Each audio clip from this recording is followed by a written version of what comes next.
കൊച്ചിയിലെ one of the best എന്ന് പറയാവുന്ന സ്ഥലത്താണ് ഞാൻ വന്നെത്തിയിരിക്കുന്നത്. ഇതാണ് സ്മോക്ക് കൾച്ചർ ബൈ സ്റ്റീവ്. അവിടെയാണെങ്കിൽ വലിയ മെനു ഒന്നുമില്ല, പക്ഷെ ഉള്ള മെനു ഒക്കെ ആണെങ്കിലും സൂപ്പറാട്ടോ.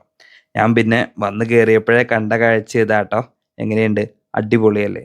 പിന്നെ ഞാൻ അവിടെ നിന്ന് ട്രൈ ചെയ്തത് അവരുടെ കുറച്ച് സിഗ്നേച്ചർ ഐറ്റാട്ടോ. ആ ഫസ്റ്റ് വൺ ബീഫ് ബ്രിസ്ക്കറ്റും സെക്കൻഡ് വൺ പോർക്ക് റിബ്സും.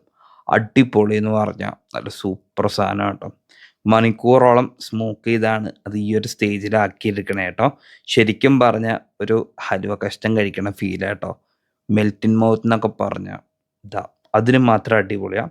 ഡെഫിനറ്റ്ലി ഒരു ദിവസം അവിടെ പോയി ട്രൈ ചെയ്ത് നോക്കിയോ, ഉറപ്പായിട്ടും ഇഷ്ടപ്പെടും കേട്ടോ. ഇത്രയും ടേസ്റ്റി ആയിട്ട് ഇത് എറണാകുളത്ത് വേറെ എവിടെയും ട്രൈ ചെയ്യാൻ പറ്റുമെന്ന് എനിക്ക് തോന്നാനുള്ള കേട്ടോ. ലൊക്കേഷൻ ഗൂഗിൾ മാപ്പിൽ അവൈലബിൾ ആണ്. അപ്പോൾ പോകുന്നുണ്ടെങ്കിൽ ആഫ്റ്റർ 5 ആയിരിക്കും ബെസ്റ്റ് ടൈം.